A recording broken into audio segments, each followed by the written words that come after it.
A prática prolongada de diversas modalidades de meditação yogi tem sido correlacionada com o maior controle do sistema nervoso autônomo. Yogis como Swami Rama e outros demonstraram a cientistas ocidentais sua capacidade de controlar seletivamente a atividade cardíaca, a temperatura da pele e o fluxo do sangue. Estudos mais recentes demonstraram que determinadas práticas de meditação yogi produzem efeitos terapêuticos benéficos em pessoas que sofrem de asma, por exemplo. Pacientes asmáticos adeptos da pranayama, uma técnica de respiração especial, e de outras técnicas de meditação yogi apresentaram um menor número de ataques de asma, menos falta de ar e um maior controle sobre a respiração. Vários cientistas confirmaram a ocorrência de extraordinárias alterações no corpo, tanto a curto como a longo prazo, causadas pela meditação. Um pesquisador que muito contribuiu para aumentar nossos conhecimentos a respeito da fisiologia da meditação foi Itzhak Bentov. Sendo, há muito tempo, um adepto da meditação transcendental, Bentov procurou compreender quais eram as alterações sofridas pelo corpo durante a prática da meditação.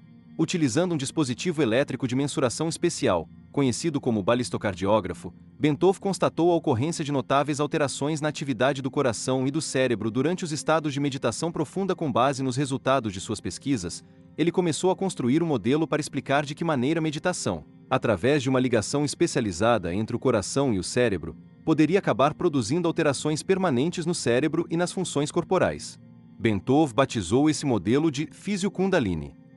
Bentov descobriu um sistema especial de osciladores rítmicos no mecanismo do corpo físico que, na meditação, eram acionados pelos batimentos cardíacos. Quando o corpo entrava num estado de meditação profunda, Bentov observava a ocorrência de uma pulsação rítmica que podia ser registrada no balistocardiógrafo.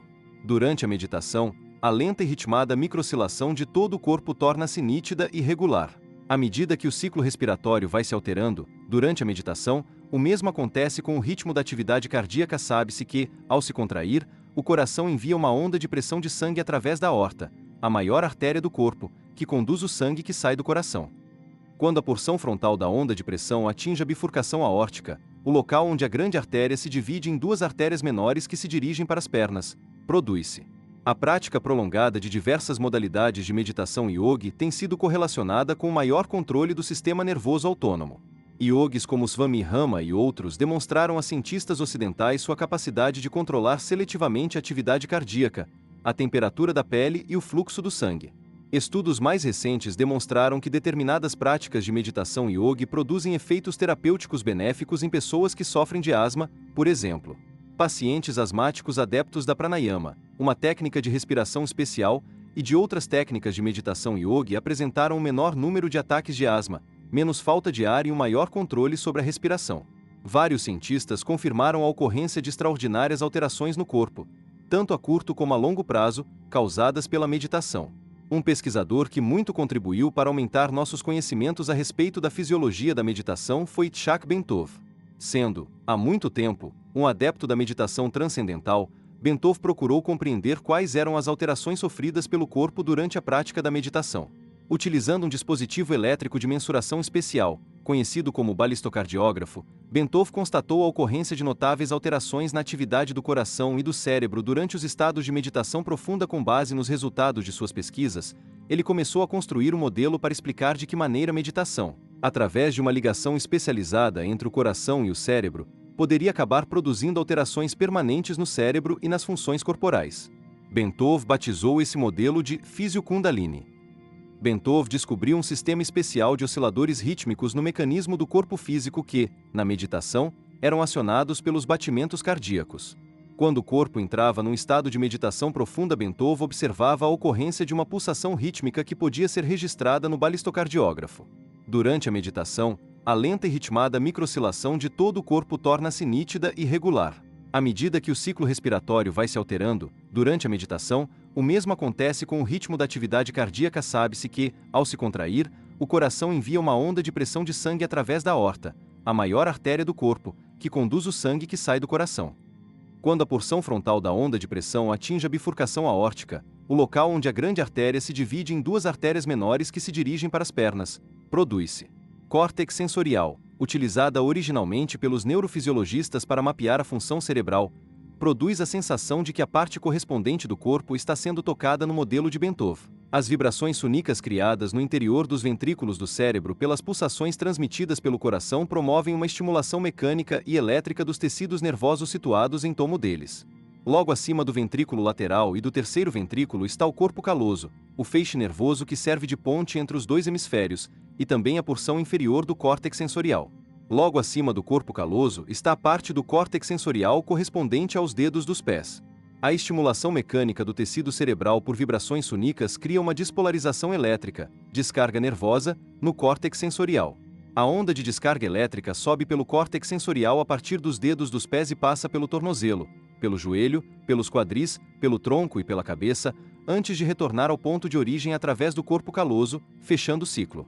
Bentov postulou que em praticantes avançados de meditação o exercício produz uma atividade elétrica estimulatória cíclica que reverbera num trajeto circular através do córtex cerebral. A hipótese de Bentov é a de que a onda elétrica, ao deslocar-se através da matéria cinzenta, faz com que esta se torne polarizada na direção do fluxo estimulatório. A polarização do tecido cerebral faz com que várias sensações se manifestem sequencialmente em todo o corpo, começando nos dedos dos pés e subindo em direção à cabeça. Como o processo da meditação parece afetar mais o hemisfério direito do que o esquerdo, essas sensações muitas vezes começam no lado esquerdo do corpo. Diagrama 30a Bs Neurosensorial para A Síndrome Physio-Kundalini. O modelo de Bentov, na verdade, foi construído para ajudar a explicar o aparecimento de progressivos sistemas de alterações no lado esquerdo do corpo em vários praticantes de meditação. O médico Lee Sanella estudou numerosas pessoas, a maioria das quais praticava meditação havia muitos anos, vítimas de dores que frequentemente começavam no pé esquerdo e, com o tempo, subiam pelo corpo. Muitas dessas pessoas tinham sensações estranhas e dores agudas que surgiam nos pés e subiam pelas pernas, passando pelas costas e chegando ao pescoço. Certo número de indivíduos relataram ter ouvido sons ensurdecedores e fortes apitos na cabeça seguidos de uma magnífica sensação de luz inundando todo o seu ser, e depois, um sentimento de total felicidade. Dr. Sanella chama esta série de sintomas de síndrome Physio-Kundalini. Em alguns casos, essas dores e sensações anormais no lado esquerdo do corpo também se manifestaram em pessoas que, embora não praticassem necessariamente meditação há muitos anos, haviam não obstante vivenciado poderosas experiências psíquicas em consequência da estimulação espontânea das energias Kundalini. Sanella achou que os sintomas adversos sentidos pelos praticantes de meditação e por outras pessoas acometidas desta síndrome estavam de alguma forma relacionados com a ativação das energias Kundalini. Bentov conseguiu determinar as causas desse extraordinário conjunto de sintomas estudando o modo pelo qual o cérebro era afetado durante o processo de meditação. O modelo de Bentov foi usado para explicar de que maneira as dores no pé poderiam, na verdade, ser um subproduto das energias Kundalini. A sucessão de sintomas deve-se em parte a um despertar das forças Kundalini no chakra raiz. A energia Kundalini, na verdade, sobe pela medula espinal e alcança o chakra da coroa. Durante esse processo, os bloqueios e impurezas existentes no chakra são eliminados. Alguns autores compararam a Kundalini a uma corrente elétrica passando por um delgado filamento. Quando a energia se desloca através de áreas que oferecem resistência, são produzidos luz e calor, tal como acontece numa lâmpada elétrica comum. Os bloqueios no nível do chakra são áreas que oferecem maior resistência ao fluxo da energia e que precisam ser purificadas para que a corrente possa percorrer todo o circuito e alcançar o chakra da coroa, além dos processos que aconteciam no nível energético sutil. Bentov também sugeriu a possibilidade de ocorrerem alterações no sistema nervoso central quando as forças Kundalini são ativadas pela prática diária da meditação. Essas alterações são produzidas pelas ondas vibracionais na cavidade ventricular e estão relacionadas com a polarização do tecido nervoso no córtex cerebral. A meditação ativa um sistema de osciladores afinados ressonantemente entre si e que são acionados pela energia vibracional derivada da ação de bombeamento do coração. Quando a pessoa atinge um estado de profunda meditação, ela passa a respirar de forma mais lenta e menos profunda, e a atividade cardíaca torna-se sincronizada, de modo a criar uma ligação vibracional ressonante entre o coração e o cérebro. O circuito elétrico oscilante do interior do cérebro só se forma depois que a matéria cinza situada ao longo do córtex sensorial tiver sido completamente polarizada num laço estimulatório circular. Além das tensões de toda uma vida estarem aprisionadas nos diversos chakras e regiões do corpo, foi sugerida também a possibilidade de haver bloqueios energéticos correspondentes no tecido do próprio cérebro. À medida que as correntes produzidas pelas vibrações se deslocam através do circuito de reverberações, a matéria cinzenta é gradualmente polarizada na direção do fluxo de energia. Quando a corrente lenta alcança as áreas de resistência ao fluxo energético, no tecido do córtex sensorial, o sinal persiste até conseguir passar para a próxima área. Este processo continua até que as velhas questões estressantes e bloqueios ao fluxo de energia tenham sido eliminados do circuito cerebral. Quando a corrente lenta chega a uma área de tensão ou de bloqueio, a pessoa tem uma sensação de dor na área correspondente do corpo. Embora a sensação tenha origem no nível do córtex sensorial, a dor dá a impressão de provir do corpo físico. Diagrama 31. A criação do circuito de estimulação neural. Como a área do córtex sensorial associada aos pés é a primeira a ser alcançada pela corrente, os praticantes de meditação com bloqueios nessa área do cérebro teriam sensações incomuns nos pés. Sanella e Bentov descobriram que diversos praticantes de meditação com a síndrome Physio-Kundalini diziam sentir dores que começavam nos pés, e especialmente, no dedão do pé esquerdo. À medida que a corrente vai conseguindo minar a tensão existente nessa área do córtex sensorial, ela passa para os níveis superiores de resistência do córtex sensorial e remove também os bloqueios dessa área. Isto explica por que a sensação de dor se inicia nos pés, e depois, sobe para a perna, a espinha e assim por diante. O córtex motor do cérebro, uma área que controla os movimentos musculares voluntários do corpo, é uma faixa de tecido cerebral situado imediatamente ao lado do córtex sensorial. Às vezes essas duas regiões do cérebro são chamadas coletivamente de córtex sensório-motor. Muito frequentemente, os indivíduos que apresentam sintomas progressivos da síndrome Physio-Kundalini sentem espasmos nos músculos e movimentos musculares inconscientes na cabeça e no corpo. Isto poderá ser explicado por uma estimulação elétrica cruzada do córtex motor pela ação contínua da corrente na porção do córtex sensorial situada ao longo do circuito estimulante de reverberação. À medida que as tensões acumuladas nos córtex sensoriais dos hemisférios vão sendo liberadas, a corrente aos poucos consegue completar todo o circuito estimulante através do cérebro. Ao longo do tempo, a prática frequente de meditação faz com que seja mais fácil completar esse circuito. Quando o estímulo torna-se cíclico e repetitivo, a corrente passa a ser mais intensa. As partes do tecido cerebral adjacentes ao percurso da corrente situa-se no sistema límbico, o qual inclui as áreas conhecidas como centros de prazer. Esses centros são áreas situadas no interior do cérebro que, quando estimuladas artificialmente, produzem sensações de extremo prazer. Bentov sugere que, depois que o circuito através do córtex sensorial tiver sido completado e todas as tensões eliminadas, o fluxo de energia passa a estimular os centros de prazer. Ele aventa a hipótese de que esta poderia ser a causa das sensações de prazer e satisfação experimentadas por meditadores avançados depois de vários anos de prática diária de meditação. O que interessa para nossa discussão a respeito dos circuitos reverberantes no córtex cerebral e no sistema límbico, induzidos pela meditação, é o fenômeno da ignição. A ignição diz respeito aos efeitos da estimulação elétrica repetida de baixa intensidade do sistema límbico, um importante centro cerebral de emoções e memória espacial. Como o nome diz, a função desse fenômeno assemelha-se à dos gravetos que ajudam a acender uma fogueira. No caso em questão, o fogo é a rápida descarga de neuroníons ao longo das vias especializadas do sistema límbico. Embora a ignição tenha sido originalmente um fenômeno de laboratório que, como se supôs, talvez servisse como modelo para explicar a epilepsia, dados bioquímicos posteriores indicaram que essa suposição era incorreta. Os cientistas descobriram que a taurina, um aminoácido, poderia suprimir os ataques epiléticos. Embora posteriormente verificassem que essa substância não produzia nenhum efeito sobre os fenômenos neurológicos que se sabe serem causados pela ignição. Apesar de ter sido descartada como modelo para explicar a epilepsia, alguns cientistas sugeriram que a ignição poderia ser importante para o fenômeno da Kundalini. A estimulação reiterada de determinadas estruturas límbicas termina por provocar descargas de atividade elétrica ao longo de vias especiais existentes no sistema límbico. Ao longo do tempo, essas descargas de atividade elétrica produzem padrões semelhantes nas áreas do cérebro adjacentes. Além do mais, a ignição faz com que o limiar para a despolarização das células nervosas, ativação, ao longo desse caminho neural se tome cada vez mais baixo, de modo que um estímulo menos intenso pode causar uma descarga epilética. A epilepsia é causada por uma pequena descarga de energia em determinadas células nervosas eletricamente instáveis, a qual se espalha rapidamente criando uma tempestade elétrica difusa. No caso da Kundalini, a tempestade elétrica, depois de ser ativada por neuroníons especiais, desloca-se rigorosamente ao longo de caminhos neurais bem definidos existentes no interior do sistema límbico. A ignição parece ocorrer apenas nas estruturas do sistema límbico e não no córtex cerebral, no tálamo ou no pedúnculo cerebral. Alguns pesquisadores sugeriram que a estimulação ressonante do sistema límbico poderia ser um importante fenômeno subjacente aos efeitos da Kundalini. Com relação ao modelo de Bentov acerca da estimulação meditativa do cérebro, a ignição poderia entrar em cena depois de ter sido completado o circuito de estimulação através do córtex sensorial. Alguns autores sugerem que, ao adquirir um padrão reverberante, o circuito do córtex sensorial tomasse maior se generaliza-se de modo a envolver as estruturas mais importantes do sistema límbico existentes no lobo temporal do cérebro, como o complexo amidaloide, por exemplo.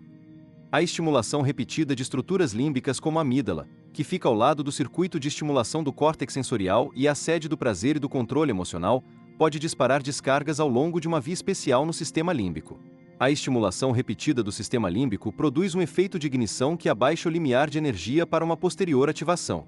Assim, os caminhos neurais existentes ao longo do sistema límbico e dos centros de prazer são estimulados com mais facilidade durante uma fase avançada da meditação, depois que o circuito através do córtex sensorial tiver sido completado. Em resumo, a ativação do sistema límbico pela meditação, por meio dos efeitos da ressonância coração-cérebro, pode determinar o surgimento de um novo conjunto de circuitos neurais no cérebro. Além de estimular os centros de prazer do sistema límbico, a ignição também produz padrões de descarga que ativam ambos os lados do cérebro.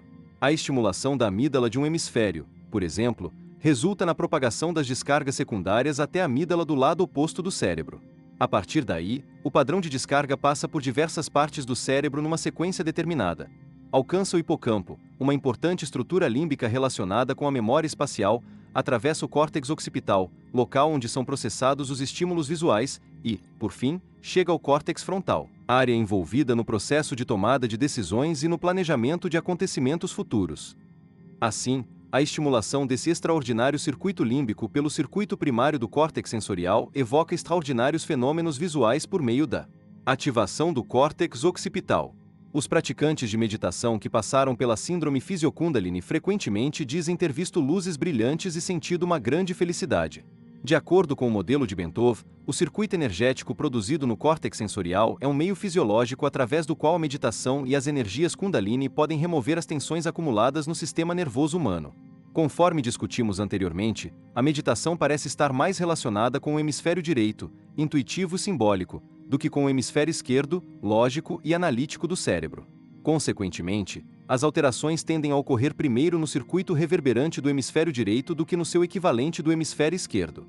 Isso explicaria por que a maioria dos praticantes de meditação com a síndrome Physio-Kundalini tem dores e sensações no lado esquerdo do corpo, visto que esse lado é controlado pelo hemisfério cerebral direito. Essas dores e sensações não se manifestam em todas as pessoas que praticam meditação, mas apenas nos indivíduos que acumularam uma grande quantidade de tensões no corpo e no sistema nervoso. Os indivíduos que acumularam apenas tensões de menor importância no cérebro e no corpo podem ter sensações anormais de menor importância em várias partes do corpo, devido à ativação Physio-Kundalini, e são afetadas de forma menos intensa por essa sequência de liberação de tensões ativada pela meditação. Bentov também sugere a possibilidade de ocorrência de casos de ativação espontânea do processo Physio-Kundalini em indivíduos cronicamente expostos a estímulos acústicos, mecânicos, elétricos e magnéticos na faixa das frequências produzidas pelos processos naturais de meditação, na faixa de 4 a 7 ciclos por segundo. Essas energias ambientais vibratórias podem ser produzidas por equipamentos elétricos, suspensões de automóvel mal ajustadas, ou até mesmo por dutos de ar-condicionado. O efeito cumulativo dessa estimulação vibratória pode deflagrar uma sequência Physio-Kundalini espontânea numa pessoa suscetível que tem um sistema nervoso particularmente sensível. Além daqueles casos resultantes da estimulação pelas energias ambientais, a ativação espontânea da Kundalini também pode ocorrer em virtude de uma abertura e ativação prematura dos chakras pela ascensão da energia Kundalini antes que o sistema nervoso tenha tido oportunidade de assimilar o grosso do input de energia, como normalmente acontece no caso daquelas pessoas que praticam a meditação há muito tempo. Bentov acha que as pessoas com esse tipo de ativação Kundalini espontânea têm maior probabilidade de experimentar sintomas graves e prolongados do que os praticantes de meditação. A Kundalini, enquanto processo de desenvolvimento da prática diária da meditação, é uma forma pela qual as pessoas podem se livrar das tensões acumuladas em seus corpos físico e sutil ao longo de uma existência e abrir seus canais de comunicação para a sintonização e a expressão criativa dos níveis superiores de input vibracional e sutil. Uma vez que o circuito cortical tenha sido completado, as tensões não apenas são eliminadas, como também o cérebro e o corpo tornam-se mais eficientes em lidar com elas. Através de seus efeitos transformacionais sobre o sistema nervoso, a Kundalini elimina as tensões do corpo e da mente logo que elas se manifestam, prevenindo assim o acúmulo de novas tensões. Quando as velhas tensões são descarregadas, criam-se novas vias de atividade neural no interior do cérebro. Em outras palavras, O antigo cérebro é reorganizado de modo a criar novas maneiras de processamento de energia e informações. São criados dentro do sistema novos circuitos que revelam novas capacidades e potenciais. O sistema límbico, que é afetado pela estimulação produzida pela corrente do circuito do córtex sensorial, parece estar intimamente ligado ao funcionamento do sistema nervoso autônomo. Bentov sugere que as conexões criadas pela meditação e pelo processo Physio-Kundalini produzem uma ligação mais forte e mais consciente entre os sistemas nervoso autônomo e cérebro espinal. Os processos autônomos inconscientes, tais como a respiração, a atividade cardíaca e outros, são colocados potencialmente sob o controle do córtex cerebral e da mente consciente. Isso foi demonstrado aos cientistas ocidentais pelos yogis que têm a capacidade de controlar a atividade cardíaca ou fluxo sanguíneo, etc. Além de removerem as tensões acumuladas no cérebro no corpo, as energias liberadas pelo processo Kundalini deslocam-se através do organismo e sobem pelas vias sutis existentes na medula espinal, enquanto vão progressivamente ativando chakras. Segundo a descrição de Bentov, o percurso feito pelas energias Kundalini inicia-se nos dedos dos pés, segue pelas pernas até a espinha, sobe pelo pescoço, passa pelo rosto e continua a descer pela parte frontal do corpo. Enquanto sobe pela espinha, a energia estimula as bases internas dos chakras, as quais se ligam aos plexos nervosos localizados ao longo da medula espinal. Ao passar sobre a cabeça e descer pela frente do peito e do abdômen, a energia estimula as partes frontais dos chakras. Quando isso acontece, a pessoa pode sentir formigamento ou ter outras sensações nas partes do corpo associadas aos chakras. O caminho percorrido pelo fluxo de energia Kundalini através do corpo se reflete no percurso da corrente de polarização que se desloca através do circuito do córtex sensório-motor, uma vez que ambos são ativados pelo processo de meditação. Curiosamente, a descrição do fluxo de energia feito por Bentov é diferente do clássico caminho das energias Kundalini descrito na literatura yoga indiana. O trajeto descrito por Bentov, no entanto, assemelha-se à órbita microcósmica, um caminho do fluxo energético através dos meridianos descrito nos textos esotéricos yogis taoístas. Com o tempo, à medida que aparelhos de medição de energia sutil mais sofisticados forem sendo desenvolvidos e utilizados em conjunto com observações feitas por indivíduos clarividentes, passaremos a ter uma compreensão muito melhor a respeito das alterações fisiológicas e vibracionais produzidas pela prática diária da meditação e pela ativação das forças Kundalini. As pesquisas futuras talvez confirmem muitas previsões feitas pelo modelo de Bentov relacionadas com alterações mensuráveis no cérebro humano. É importante compreender, porém, que a meditação provoca muitas alterações tanto no nível físico como nos níveis vibracionais superiores da anatomia multidimensional humana. O modelo de Bentov nos proporciona uma descrição física do funcionamento do cérebro e uma compreensão acerca de alguns dos fenômenos produzidos pelos mecanismos naturais de liberação de tensões inerentes ao sistema nervoso. Seu modelo também nos permite interpretar a partir de um outro ângulo as extraordinárias relações energéticas entre o coração e o cérebro, tal como a ressonância vibracional que ocorre durante a meditação profunda. Além de seus efeitos relacionados com alterações nos circuitos cerebrais, sincronização da atividade cardíaca e pulmonar e com ativação dos chakras, a meditação atua de forma muito mais profunda sobre a evolução da consciência humana. A meditação pode revelar muitos segredos negados à mente consciente. Entre esses segredos estão as lições ocultas que o indivíduo escolheu aprender durante uma dada existência. Através da revelação dessas lições e bloqueios ao discernimento, com os quais a personalidade física tem de lidar, cada indivíduo pode vir a aprender melhores maneiras de lidar com as dimensões emocional, mental e espiritual do seu ser. Quando os bloqueios de percepção são removidos e o comportamento disfuncional alterado, as doenças que foram criadas nos níveis vibracionais superiores podem ser curadas ou consideravelmente minoradas, como a humanidade começa a prestar mais atenção ao funcionamento dos chakras e ao seu relacionamento com o desenvolvimento e a expressão da consciência humana. Surgirão ainda muitas revelações que irão alterar o modo pelo qual as doenças humanas serão entendidas e tratadas pelos médicos. Terapeutas do futuro.